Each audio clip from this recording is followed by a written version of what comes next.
Hello friends, welcome to my channel Learn with Nishi. So I am here again with my new story The Sleeping Beauty.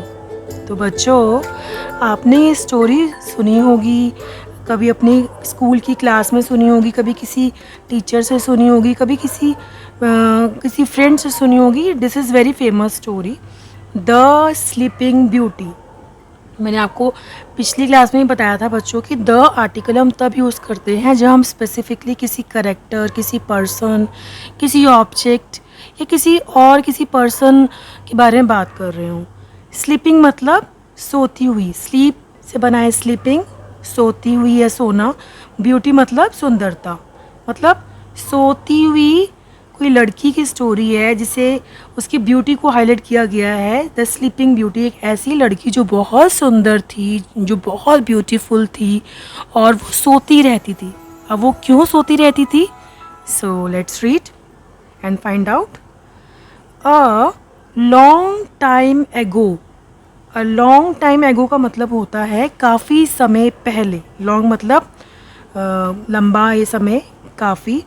Time मतलब समय और एगो मतलब पहले. तो बहुत टाइम, बहुत समय पहले.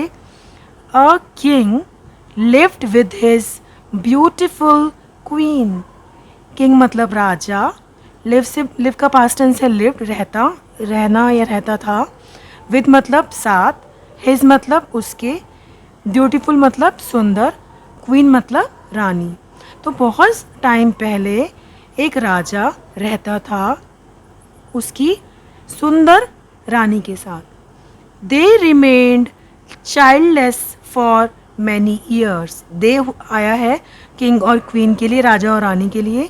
रिमेन का बच्चों मतलब होता है to stay in the same place और कंडीशन. मतलब एक ही दिशा या दशा में रहना, एक जैसे रहना. चाइल्डलेस होता है, चाइल्ड के आगे लेस लगा है, जिसकी संतान नहीं होती, जिस कपल की, या निसंतान कह सकते हैं, जिनके पास कोई बच्चा नहीं होता, उसको हम बोलते हैं childless. For many years. Many मतलब मैनी हम लगाते हैं बहुत सारी चीज़ के लिए, बहुत. ईयर्स मतलब साल.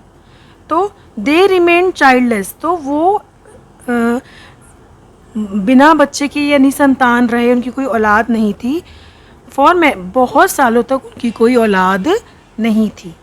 There joys knew no bounds when the queen gave birth to a lovely baby girl. Their मतलब उनकी. जॉयस क्या होता है बच्चों? Joy a feeling of great happiness. जब हम बहुत खुश होते हैं तो हम कहते हैं कि we are over जॉइंग.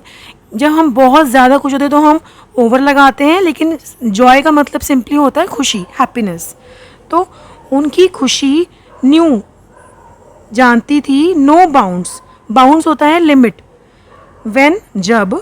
The queen जब राजकुमारी. Gave birth. गेव मतलब देना, बर्थ मतलब जन्म. To a lovely. लवली मतलब प्यारी. बेबी मतलब जो बेबी होती है छोटी सी. गर्ल मतलब लड़की. तो उनकी खुशी का, उनके जॉय का, उनकी हैप्पीनेस का कि कोई लिमिट नहीं रही. बाउंड मतलब लिमिट, कोई सीमा नहीं रही. जब राजकुमारी ने किसको जन्म दिया? बर्थ मतलब जन्म देना. एक प्यारी सी छोटी सी बेबी गर्ल को, लड़की को जन्म दिया. तो उनकी खुशी का कोई ठिकाना नहीं था. The king and the queen announced a grand celebration to celebrate the birth of the princess. जो किंग था, जो राजकुमार था, एंड द क्वीन. क्वीन मतलब जो राजकुमारी थी, उसकी वाइफ. अनाउंस क्या होता है? घोषित कर देना. जब हम कोई चीज़ अनाउंस करते हैं ना, जैसे रिजल्ट अनाउंस होते हैं, कोई प्राइज़ अनाउंस होता है. तो लेकिन जब वो राजा और रानी थी तो ऑफकोर्स उनके किंगडम में, उनके साम्राज्य में कोई भी चीज़, कुछ भी चीज़ अगर सबको बतानी होती थी तो उनको अनाउंसमेंट करनी होती थी, क्योंकि साम्राज्य बहुत बड़ा होता है राजा रानी का. तो इसीलिए अनाउंस्ड वर्ड यूज़ हुआ है. अनाउंस्ड मतलब घोषित करना, किसी चीज़ को बताना सबके सामने. तो किंग और क्वीन ने अनाउंस मतलब घोषित किया. A grand. ग्रैंड मतलब बड़े लेवल पर, बहुत ही विशाल स्तर पर. सेलिब्रेशन जो हम सेलिब्रेट करते हैं, आयोजना करते हैं, टू सेलिब्रेट मनाने के लिए. क्या? Birth of the princess. Princess किस लिए यूज़ हुआ है? राजकुमारी. जो छोटी सी राजकुमारी, जो बेबी गर्ल आई थी, उसके होने पर उन्होंने क्या अनाउंस किया, क्या घोषित किया, एक बहुत बड़ा सेलिब्रेशन। ठीक है, अब आप देख सकते हो बच्चों कि यहाँ पर ये राजा है और ये रानी है, और थोड़ी प्रिंसेस बड़ी दिखाई है अकॉर्डिंग टू द स्टोरी। थोड़ा सा आगे स्टोरी बढ़ेगी जैसे जैसे, तो ये पूरी की पूरी फैमिली दिखाई है। कितने हैप्पी लग रहे हैं देखो दोनों के दोनों।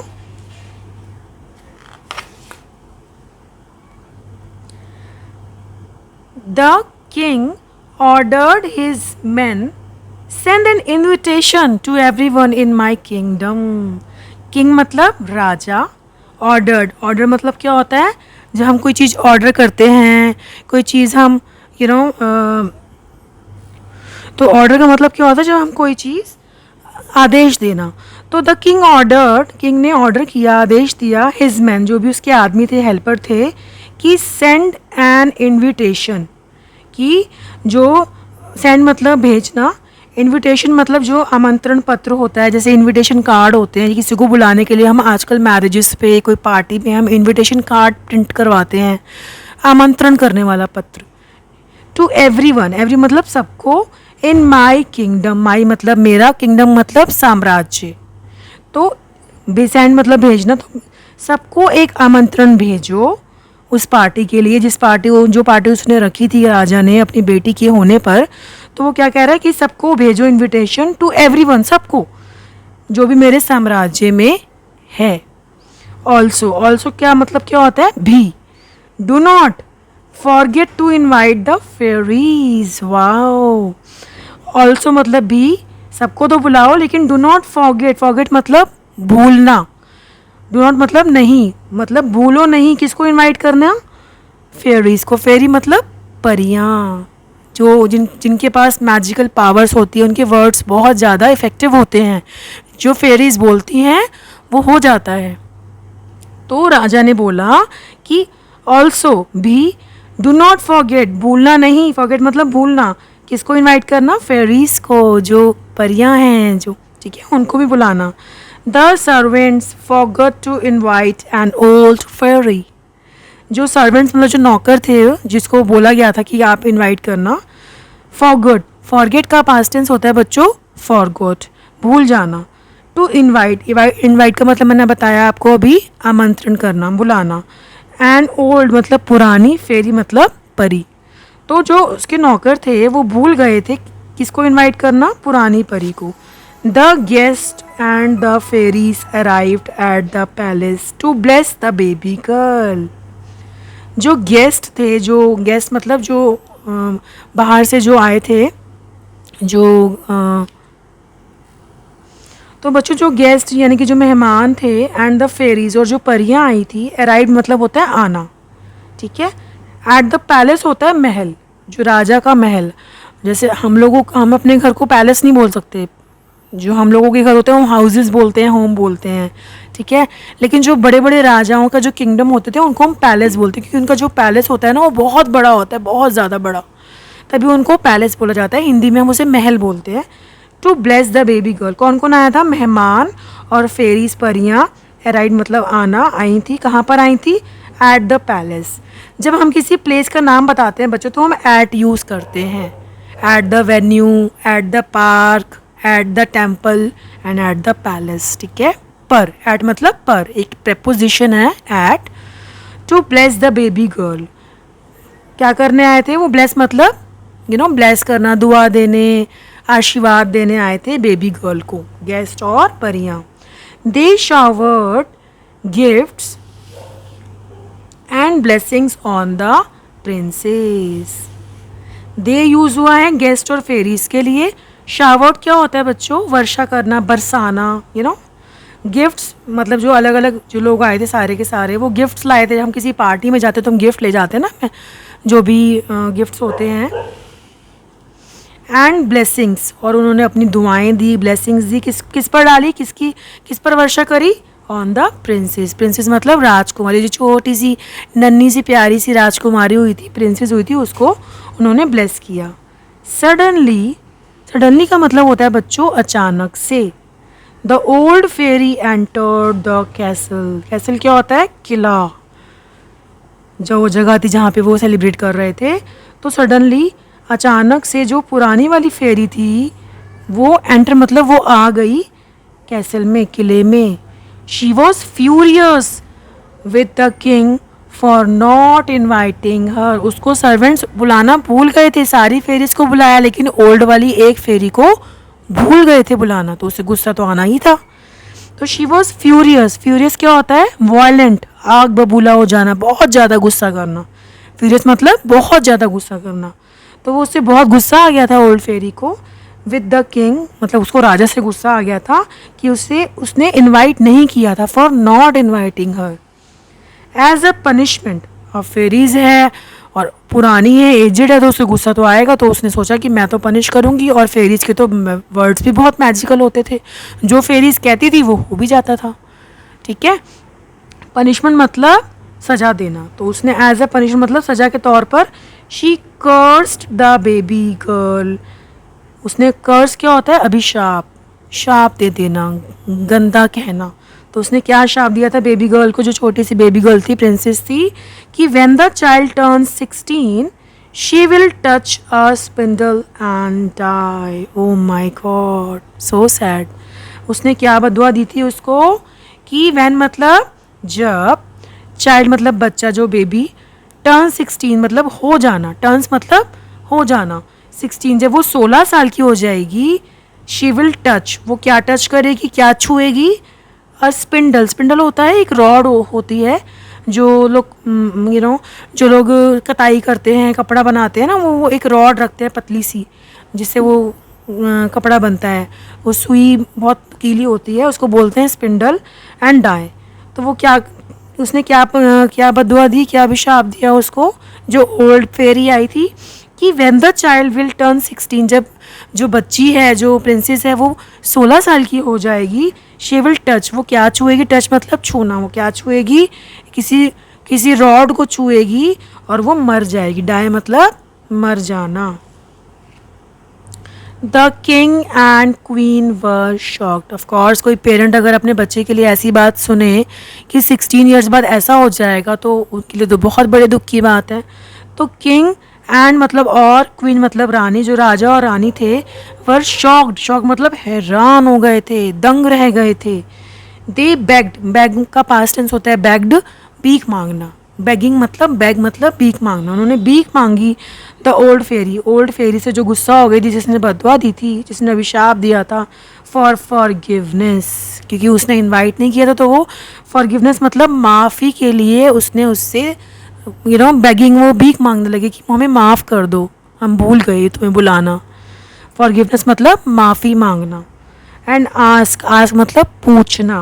और पूछा her to reverse the spell. Reverse मतलब उल्टा, उल्टा कर देना. ठीक है, कि जो तुमने वर्ड बोले हैं ना, प्लीज़ उसको वापस ले लो, उसको उल्टा कर दो. स्पेल मतलब बोलना. तो दे बेग द ओल्ड फेरी. उन्होंने भीख मांगी ओल्ड फेरी से. फॉर मतलब लिए, किस लिए? फॉरगिवनेस मतलब माफ़ी, माफ़ कर देना. और क्या पूछा? आस्क मतलब पूछना. हर टू रिवर्स मतलब उल्टा कर दो. स्पेल मतलब जो भी उसने बोला है, जो उसके वर्ड्स हैं उसको वापस ले लो. बट लेकिन द फेरी, लेकिन जो फेरी थी, जो परी थी, वो ओल्ड फेरी, इग्नोर, जैसे उसने नज़रअंदाज कर दिया, सुना ही नहीं. देयर रिक्वेस्ट, जो उनकी रिक्वेस्ट थी, कि एंड लेफ्ट मतलब और वहाँ से चले जाना. और वहाँ से वो फेरी गुस्से में चली भी गई. So sad.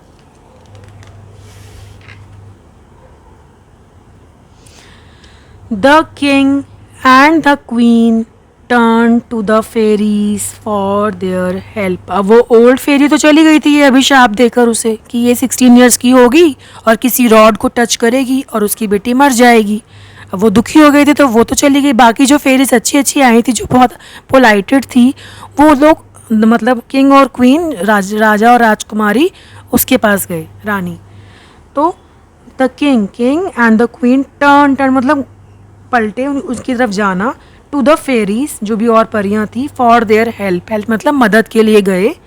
The fairies felt pity for them. Pity मतलब दया करना, उनको भी दया आ रही थी. फेल्ट मतलब महसूस करना. फेरीज जो बाकी परियां थी उनको महसूस, उन्होंने भी दया महसूस करी फॉर देम, उन दोनों के लिए. एंड सेड और क्या कहा, we can not undo the spell but we can alter it. उन्होंने क्या बोला बाकी परियों ने उनको कि वी कैन नॉट, वी मतलब हम, कैन नॉट मतलब नहीं कर सकते, अंडू, अंडू होता है किसी भी चीज़ को पीछे कर देना, जो आपने किया है उसको, जैसे हम अंडू कमांड होते हैं ना कंप्यूटर पे, कि जब कोई हम कोई भी कमांड देते हैं और हमने वो गलत कमांड दे दी है तो हम उसको अंडू करते हैं। डू अंडू मतलब वापस करना उस चीज़ को। तो वो कह रहे हैं कि we can not undo the spell, जो भी उस ओल्ड फेरी ने इस राजकुमारी को बोला है, हम उसे वापस तो नहीं ले सकते, वापस नहीं करा सकते, स्पेल मतलब जो बोला गया है मैजिकल वर्ड, बट लेकिन we can alter it, alter मतलब चेंज करना, उसको थोड़ा सा परिवर्तन कर देना, चेंज कर देना, बदल देना, लेकिन हम थोड़ा सा बदल सकते हैं क्योंकि उनके पास भी पावर थी। तभी वो कह रही थी परियां, your daughter won't die when she touches the spindle, कि योर मतलब तुम्हारी, डॉटर मतलब बेटी, वोंट मतलब नहीं, डाई मतलब मरेगी, व्हेन मतलब जब, शी टच मतलब छूना, द स्पिंडल, स्पिंडल मतलब रॉड। तो उन्होंने क्या चेंज कर दिए वर्ड्स उस ओल्ड फेरी वाले, कि इन फेरीज, नई वाली फेरीज ने, कि तुम्हारी बेटी नहीं मरेगी जब वो टच करेगी स्पिंडल को, she will fall into a deep sleep for next 100 years। Oh my goodness, वो क्या हो जाएगी, मरेगी तो नहीं, but she will fall into deep sleep, deep होता है गहरी, स्लीप मतलब नींद, फॉर मतलब लिए, नेक्स्ट मतलब अगले, 100 years मतलब 100 सालों तक, it means 100 years equals to 1 century, एक शताब्दी। 100 सालों का मतलब होता है एक शताब्दी, 1 century। तो वो क्या, वो कहाँ चली जाएगी, फॉल इनटू डीप स्लीप मतलब वो नींद में चली जाएगी अगले 100 सालों तक। आफ्टर 100 years, आफ्टर मतलब बाद में, 100 years मतलब 100 सालों के बाद में, अ यंग एक जवान, प्रिंस राजकुमार, will come to the castle and wake her up. This is a suspense, this is a suspense, कि एक यंग, देखो, a young after 100 years, a young एक मतलब 100 सालों के बाद एक यंग प्रिंस आएगा, विल कम मतलब आना, आएगा, टू द कैसल मतलब किले में आएगा, एंड वेक हर अप और उसे जगाएगा, वेक हर अप मतलब वेकअप मतलब जगाना। The king and the queen were relieve to hear it, तो उनको थोड़ा सा रिलीव मतलब बहुत थोड़ी संतुष्टि हुई कि चलो मरेगी तो नहीं हमारी बच्ची। द किंग जो राजा था और जो क्वीन थे, वर रिलीव टू हियर, हियर मतलब सुनना, ये सुनकर थोड़ा सा वो रिलैक्स हुए। द किंग ऑर्डर्ड, किंग ने, the king ordered, I forbid everyone in my kingdom from spinning. तो किंग ने क्या करा, the king order, the king ने सबको ऑर्डर दे दिया, आदेश दे दिया, ऑर्डर मतलब आदेश दे दिया, आई फॉरबिड, फॉरबिड मतलब टू नॉट अलाउ, बंद करवा देना, फॉरबिड, एवरीवन मतलब हर किसी को, इन माई, माई मतलब मेरा, किंगडम मतलब साम्राज्य, फ्रॉम मतलब से, स्पिनिंग मतलब होता है जो कपड़े का काम होता है ना, स्पिनिंग, कताई जिसे बोलते हैं, उसको बोलते हैं हम स्पिनिंग, क्योंकि स्पिनिंग में ही रॉड यूज़ होगी जो जिससे वो उसकी बेटी मर सकती है, ठीक है। तो स्पिनिंग में ही मोस्टली वो चीज़ें यूज़ होती हैं, स्पिंडल वाली, जिससे कि जिसको छूने से उसकी बेटी मर सकती है। तो उसने क्या करा, आई फॉरबिड मतलब उसको सबको मना कर दिया, फॉरबिड मतलब टू नॉट अलाउ समथिंग, तो सबको मना कर दिया उसने अपने साम्राज्य में कि कोई भी स्पिनिंग नहीं करेगा, कोई भी कपड़े का काम, कताई काम नहीं करेगा।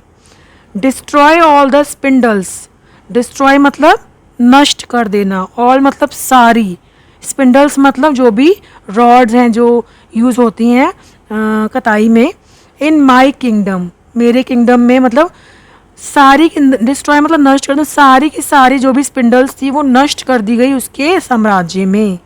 My daughter won't touch a spindle, ताकि उसकी बेटी टच ना कर सके, मेरी बेटी, माई डॉटर मतलब मेरी बेटी, वोंट टच, टच नहीं करेगी, नहीं छुएगी एक भी spindle, if there is none, अगर कोई भी नहीं होगी तो टच ही नहीं करेगी, ठीक है ना।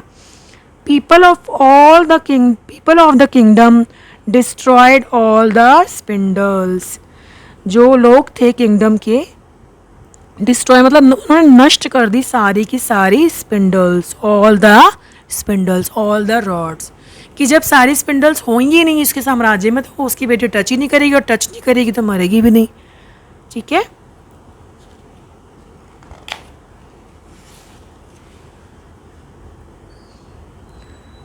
Slowly the princess grew, slowly मतलब धीरे धीरे, जैसे बच्चे बड़े होते हैं तो प्रिंसेस भी ग्रू, मतलब ग्रो का पास्ट टेंस होता है ग्रू, विकास करना, बढ़ना, बड़े होना। तो प्रिंसेस भी बड़ी हुई and turned into a kind girl, और किस में बड़ी हो गई, कैसे कैसे कैसे उसमें चेंज आया कि वो एक काइंड गर्ल बन गई बड़े होकर। काइंड मतलब दयालु लड़की बन गई, अच्छी लड़की बनी। Everyone in the kingdom admired the princess, everyone मतलब हर कोई, इन द किंगडम मतलब साम्राज्य में, एडमायर होता है प्रशंसा करना, तारीफ करना, द प्रिंसेस हर कोई साम्राज्य में तारीफ करता था राजकुमारी की। ऑन हर 16th बर्थडे, जो कि बहुत जो डरने वाला समय था, जो क्योंकि उस ओल्ड फेजी ने 16th ईयर ही बोला था कि जब वो 16 साल की हो जाएगी, तो अब वो 16 साल की 16वां बर्थडे आ गया है उसका। तो ऑन हर 16th बर्थडे, तो उसके 16वें बर्थडे पर, 16वें जन्म दिवस पर, the princess decided to explore the forest, जैसे बच्चों का मन करता है ना घूमने जाएं, तो प्रिंसेस का भी हुआ कि मेरा बर्थडे आया तो मैं भी कहीं जाऊं। तो प्रिंसेस ने डिसाइड किया, तय किया, टू एक्सप्लोर मतलब कि वो सर्च करना, कुछ भी ढूंढना, किसको एक्सप्लोर करने का मन हुआ, किसको ढूंढने का मन हुआ उसको, फॉरेस्ट, जंगल, फॉरेस्ट का मतलब होता है जंगल, कि जंगलों के ऊपर थोड़ी सी रिसर्च की जाए। She spotted a cottage in the woods and went inside, spotted मतलब covered with round shapes in different colour. A cottage, cottage होता है जो झोपड़ी टाइप होती है cottage, in the woods, wood होता है लकड़ी, तो लकड़ से बनी हुई कोई उसे कॉटेज दिखी, एंड वेंट इनसाइड, वेंट मतलब जाना, इनसाइड मतलब अंदर, वो उसके अंदर चली गई कि कॉटेज में कौन रहता है, उस झोपड़ी में कौन रहता है। And old lady was spinning inside, वहाँ पे ओल्ड लेडी मतलब एक बूढ़ी सी औरत जो थी वो स्पिनिंग कर रही थी, वो कताई कर रही थी झोपड़ी के अंदर बैठ के, इनसाइड स्पिनिंग।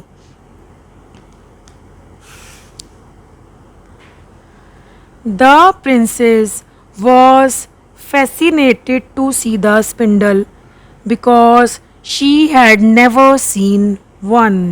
अब प्रिंसेस थी, हमेशा महल में रहती थी, पैलेस में ही रहती थी, वहीं खाती पीती और सोती थी, बहुत ही उसके पास लग्जरियस लाइफ थी।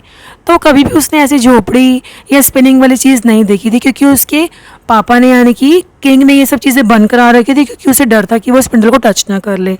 अब उसने यहाँ झोपड़ी में स्पिनिंग होते हुए देखी तो उसे द प्रिंसेस वॉज फैसिनेटेड।